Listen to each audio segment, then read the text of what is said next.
Welcome to this presentation from the Loving Art website. This presentation focuses on images of God and the ways in which they can help or hinder us in our faith journey.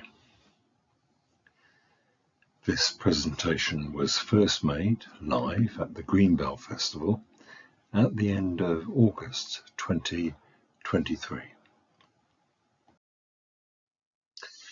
For sighted people, there is a strange relationship between seeing something and believing it. In many ways, in the Christian tradition, people will think of the experience of Thomas, nicknamed Doubting Thomas, who said he would not believe in the resurrection of Jesus until he saw evidence of the wounds which he experienced in the crucifixion. And here we have a picture of that particular mini drama painted by Caravaggio in 1603.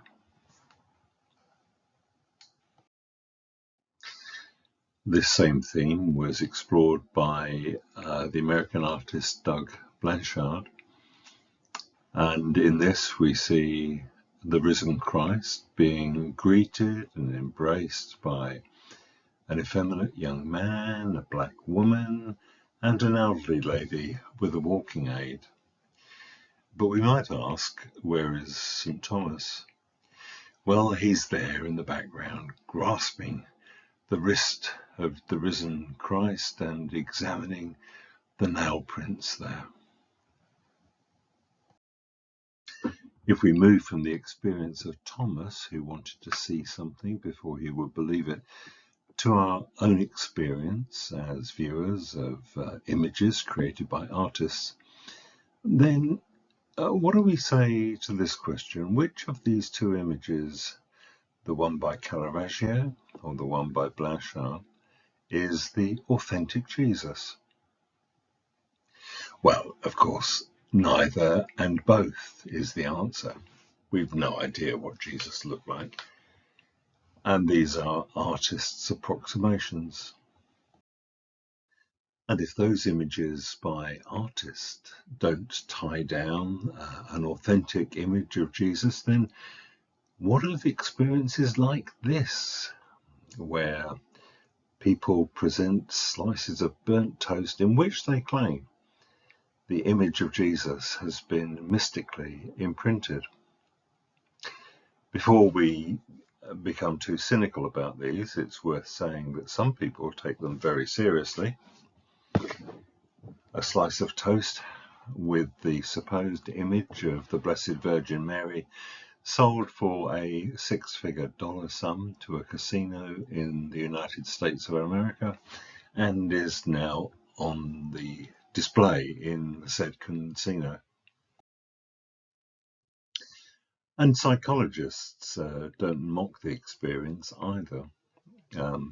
A good deal of research has been published on this experience of, in this case, seeing Jesus in a slice of burnt toast, but also of seeing faces in clouds and so on. But should that surprise us? If we're used to looking at paintings, we know that in almost every case, when we look at a painting, we interpret what we see and make a judgment that we're seeing a particular object which the artist sought to represent.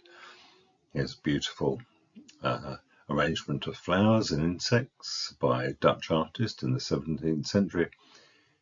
It's almost impossible to remind ourselves that this is simply pigment suspended in oil and arranged on a canvas. But when we see it, we interpret it as an arrangement of flowers. Here's a wonderful painting by Manet of a boy drinking out of a jug.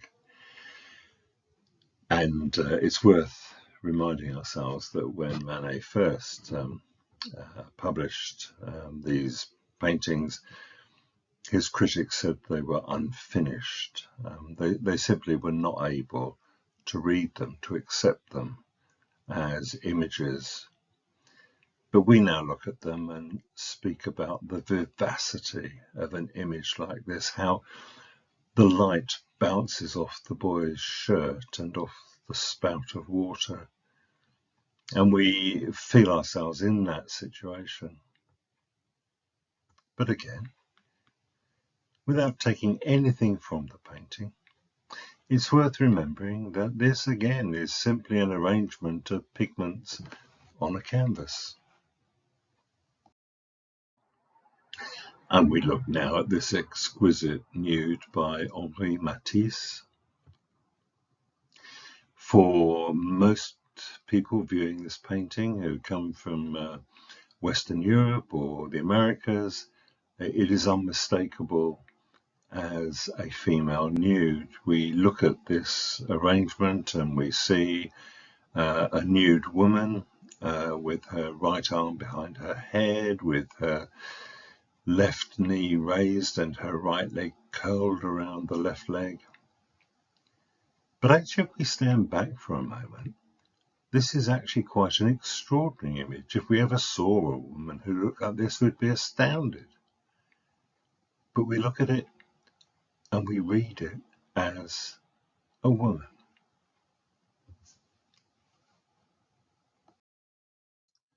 Of course, by and large, as far as we can tell, artists have always known this, or at least they've known it in the modern era, that what they are creating on a canvas is in one sense a con trick. They're persuading us that what we are seeing is some object in the real world. And René Magritte makes a joke about this. In French, the writing says, "Ceci n'est pas une pipe." In English, this is not a pipe.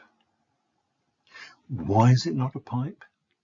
Because it's a painting of a pipe. Now, if we suspect that this is just so much psychobabble, it's worth reflecting on this image here. Almost everyone in the Western world, and possibly worldwide, looking at this image will tell you it's a face, and not only that, it's a smiley face. Of course, just a moment's thought would remind us that if we actually ever saw someone with a face like this, it would be a terrifying experience. When we compare that little logo, which is so well known, to actual human faces, it bears no resemblance. And yet a curious fact is that when that smiley face is shown to babies of a small age, who've had no opportunity to learn the conventions of art or cartoons or whatever, they'll smile back at it. This hard wiring of our brains, which enables us to navigate our way through this world, is something which artists exploit all the time, and someone like Escher exploited it for our amusement. The laws of perspective in two-dimensional art are fairly well established. How do you make something look like it's further away or nearer to you? Well, one way is by using single point perspective so that all the lines disappear into a single point on the horizon. Well, Escher, who was a master of perspective, used that to convince us that what we see in this image is two lines of people. One line is eternally, continually, perpetually walking down a set of steps with no beginning and no end, and the other line is walking up. Of course, that's quite impossible, but Escher makes us believe it because he's exploiting those so-called laws which we've learned as we've grown up. The same is true for what's often called optical illusions. This is a well-known one from the 19th century. Is it a duck or is it a rabbit? Most people can see both. Very few people are able to hold both at the same time.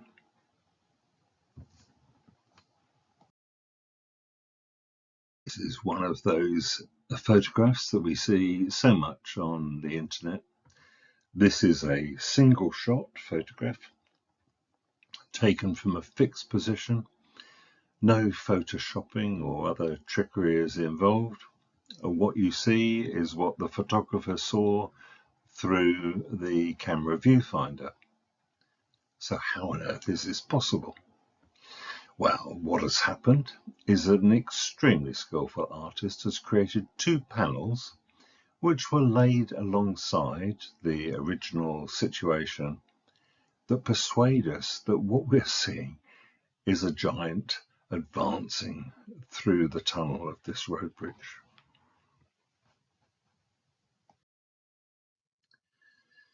So, is the work of artists always one of deception?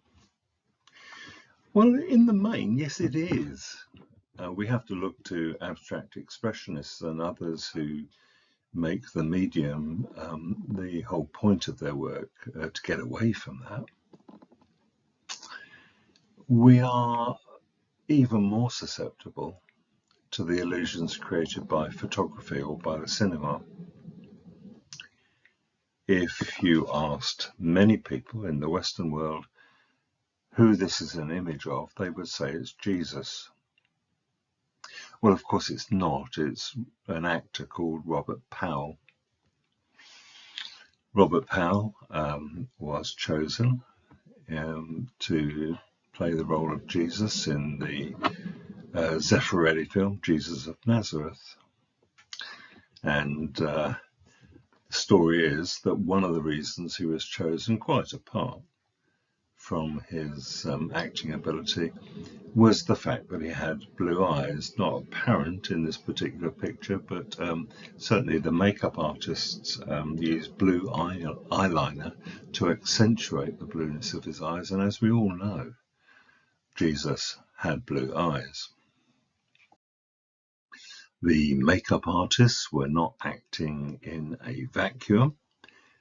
They had an image that was given to them by Zeffirelli. This is from the 1930s by an American artist. This is how he wanted Jesus to look. And this is the image that they created. And it's actually not such an odd image when you consider the way that Jesus has been represented so much in Western art. The idea of him having blonde or fair hair is a fair constant throughout the history of art. Having pale skin and Northern European features is another, which is there, even though the one thing that we can be certain about Jesus was that he was Semitic racially, would have had an olive skin, and almost certainly had dark hair. And this idea was taken up by Bizarro Comics, producing this very telling little cartoon.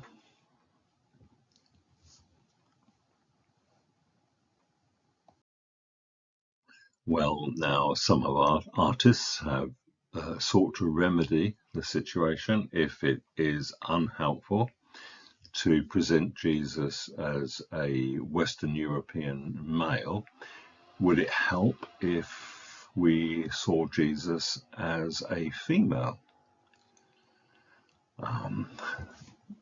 The general consensus amongst Christians who think about these things is that up to a point it might help, but actually in one sense it just kicks the problem further down the road.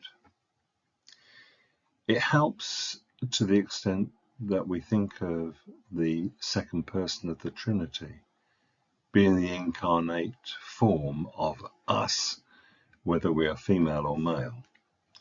But it still fixes the place of the Christ in one gender or the other. The same might be said for these images which have been created by a number of cultures, the Rastafarian Jesus, the Lakota Jesus, and we can find any number of culturally specific Jesuses online. And of course, to an extent, they're helpful. But if they become fixed in our minds as a model, they become dangerously close to blasphemy. And of course, there have been times in the church's history when it's been considered actually blasphemous to create images of God, either in paintings or on the stage. This is a recurring image of God, which we see again and again in Western art. The elderly man with the grey beard, seated in the clouds, gazing down on earth. And of course, this theme is repeated again and again of the old man with the beard in the clouds. This image is created by the Spanish artist Zurbarán, who was painting 150 years before the closure of the Spanish Inquisition. And we see God presented as a great judgmental figure staring down from the heavens with his rod of judgment, just looking for us to do something wrong. And here is Michelangelo, who presents God almost with an act of violence, creating the sun and ordering it to come into being. Now, at this point, we can't avoid a little bit of theoretical discussion. To consider God as a metaphor or a simile in our speech or writing. For example, God is not a father. God is like a father. It's a metaphor or a simile about God. The idea that God is like a father, of course, works really well if we had good fathers. Plenty of people know the opposite to be true as well. But it goes even further, and this is where a lot of people have a problem. God is not a person. The problem arises from a mistranslation of the Latin persona. Persona was a character who came on to the stage in the theatre. It's a role or whatever. It does not mean what we mean in the English language as a person. God is not a person. And furthermore, God is not a thing. Many Christians talk as though they believe that God is a thing out there in the universe. There are small things and big things, and God is the biggest thing. But that's just not true. As has been succinctly and profoundly put, God is utterly other to anything that we know. The safest that we can say is that God simply is. So this means a couple of things. The first is that any image of God will be helpful up to a point, although we might ask helpful in what way, not to show us what God looks like, but perhaps to focus our thoughts in our prayers or devotions. And the second point is that also any image of God might be profoundly unhelpful.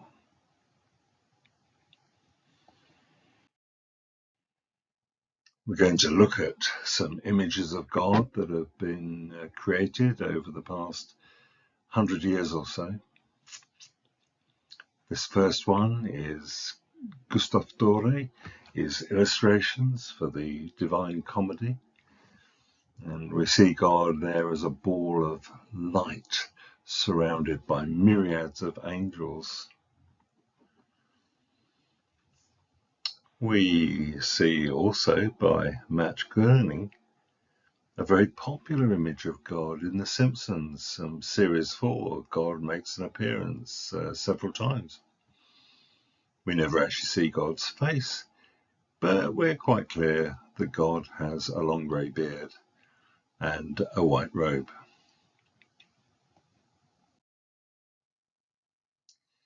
This was the image of God created for the Monty Python film, The Holy Grail.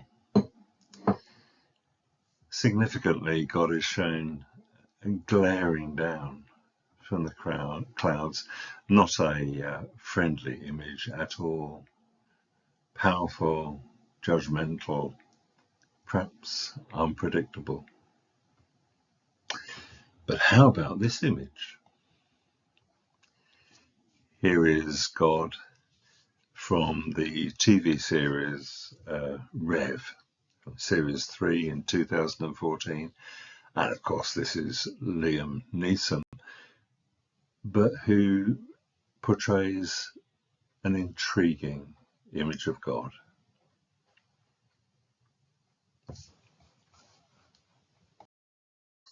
Now, we may or may not have found any of those images particularly helpful.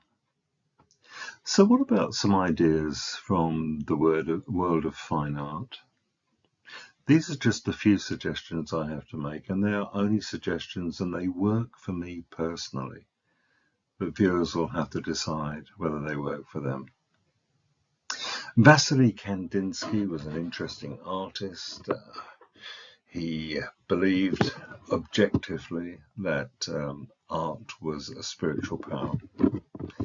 And he created this image. It's not supposed to be a picture of God at all. It is what he says it is. It is circles in a circle.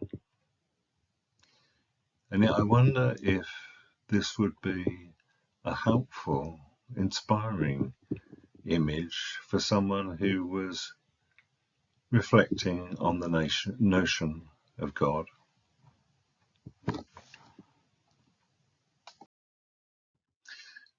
And here is a very subtle and complex and intricate image from Mark Rothko. There is so much that we could say about Rothko's art. It is what it is, which scholars and students of the Bible will recognize as one of the ways that God self-describes.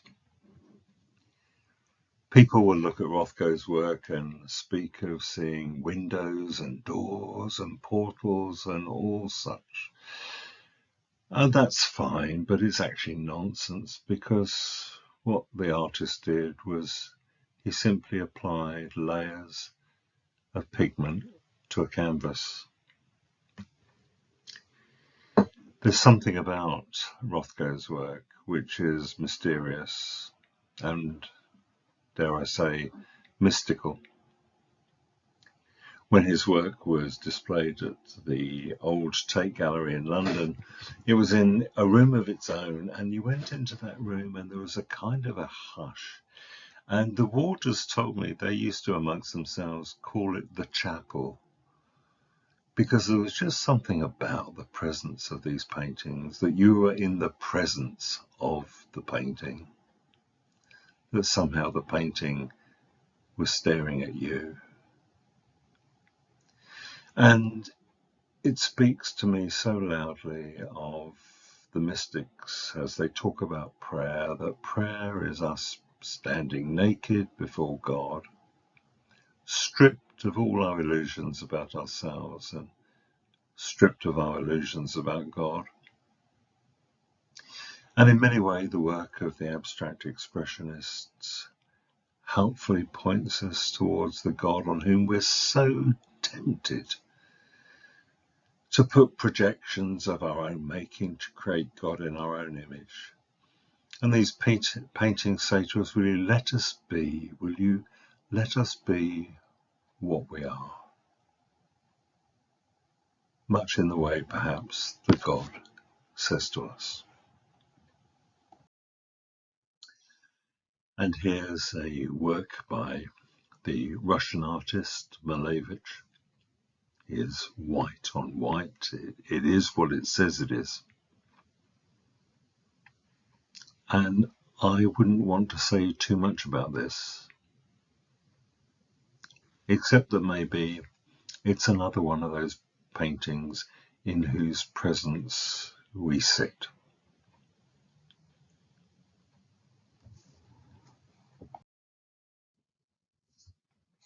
When you put the words God or heaven or spirituality into an artificial intelligence image creator,